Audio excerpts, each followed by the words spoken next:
Welcome to the Gurukul Prep Daily Podcast on 22nd August. Update 1. Appointment. M. Suresh was appointed as interim chairman of India's Airport Authority. As a key milestone in India's aviation sector, M. Suresh was named temporary chairman of the Airports Authority of India, AI. This nomination represents a significant shift in the leadership of one of India's most prominent aviation organizations. The appointment of M. Suresh follows the government's decision to dismiss Sanjeev Kumar from his duties as chairman of AAI. M. Suresh is presently a member of Air Navigation Services at the Airports Authority of India. Hailing from Tenkasi district in Tamil Nadu, M. Suresh brings a diverse regional perspective to his new role. Update 2. Banking. NCLT approves Slice and Northeast Small Finance Bank merger. The National Company Law Tribunal, NCLT, has accepted the integration of Slice, based in Bengaluru, with Northeast Small Finance Bank, based in Guwahati. This will allow the merger to be completed, which was approved by the Reserve Bank of India, RBI, in October 2023. The Competition Commission of India and the Registrar of Companies have also approved the deal. Following the merger, Slice, which runs prepaid payments solutions and operates unified payments interface-based products, will look to offer technology-backed financial services to consumers of Northeast Small Finance Bank. Update 3. International. ICC moves Women's T20 World Cup 2024 to UAE due to Bangladesh unrest. The International Cricket Council, ICC, has confirmed that the Women's T20 World Cup 2024 will be held in the United Arab Emirates, UAE, rather than Bangladesh. The highly anticipated 9th edition of the tournament will now be held in the United Arab Emirates, UAE, with the Bangladesh Cricket Board, BCB, continuing to host the event. The competition will be held at two venues in the UAE, Dubai and Sharjah, from October 3rd to 20th. In a statement, ICC Chief Executive Jeff Allardyce expressed regret and said BCB would have staged a memorable event. Update 4. Miscellaneous. Satya Prakash Sangwan appointed as chef de mission for Paris Paralympics 2024. Satya Prakash Sangwan, Vice President of the Paralympic Committee of India, PCI, has been named chef de mission of the Indian contingent for the next Paralympics in Paris. Sangwan brings almost a decade of dedication and experience to the Paralympic movement. As CDM, he will oversee India's largest ever team of 84 para-athletes competing in 12 sports disciplines. It is a great honor to be entrusted with this responsibility.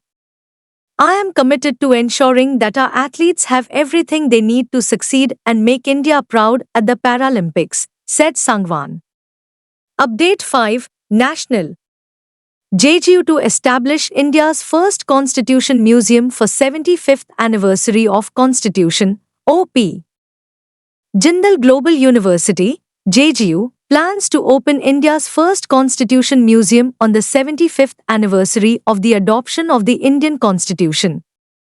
The museum, titled The Constitution Academy and the Rights and Freedoms Museum, will open on 26 November 2024 on the JGU campus. The Constitution Academy will have sections dedicated to various aspects of the Constitution and their relevance. It will include profiles of Constituent Assembly members, debates, and deliberations that shaped the Constitution. Update 6. Obituary. World's oldest person Spain's Maria Brañas Morera dies at 117. Maria Brañas, the world's oldest person, died aged 117 in a Spanish nursing home, according to her official X account. Guinness World Records, GWR, also confirmed that she died at 117 years and 168 days.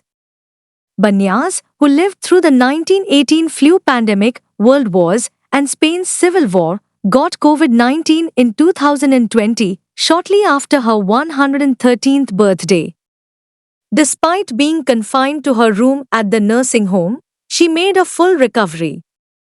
Branyas became the world's oldest person in January 2023 and celebrated her 117th birthday on 4th March.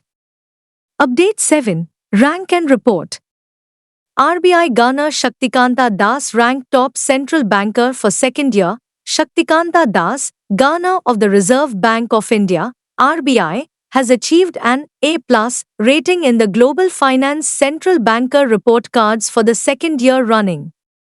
Prime Minister Narendra Modi appreciated Governor Das for receiving the top rating across central bank chiefs. Global Finance magazine conducts an annual review of the performance of central bank governors in roughly 100 significant economic regions worldwide. Das shares the top honor with only two other central bankers, Christian Kettle Thompson of Denmark and Thomas Jordan of Switzerland. Update 8. Schemes and Committees. Manohar Lal Khattar launches 3 online platforms. Union Minister of Electricity Manohar Lal Khattar has inaugurated 3 online platforms to improve the efficiency, openness, and efficacy of the electricity sector in New Delhi. The portals are portal for online monitoring of projects, thermal, prompt, disaster resilient infrastructure for the power sector, DRIPS, and Jal Vidyut DPR. Speaking at the inaugural event, the minister underlined that establishing these 3 web portals will make the country's power industry more transparent, coordinated, and effective. Update 9. Sports. Sinner and Sabalenka claim Cincinnati Open titles. During the Cincinnati Open Finals, top seed Jannik Sinner and second-ranked women's player Aryna Sabalenka each won in straight sets.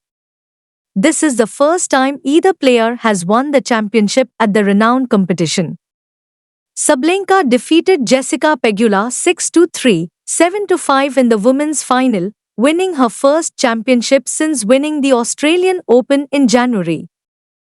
With this win, Sinner becomes the youngest champion at the Cincinnati Open since Andy Murray's victory in 2008 at age 21. Update 10. Summit and Conference. Today India-EU Regional Conference, on August 21st to 22nd, India and the European Union are hosting a regional conference to explore current and upcoming challenges to online radicalization and methods to cooperatively prevent the use of online spaces by extremist and terrorist organizations. The 2-day EU-India Track 1.5 conference in New Delhi will bring together professionals, policymakers, academics, and law enforcement officials from South Asia, India, Bangladesh, Maldives, and Sri Lanka, and Europe who are leading the battle against digital extremism.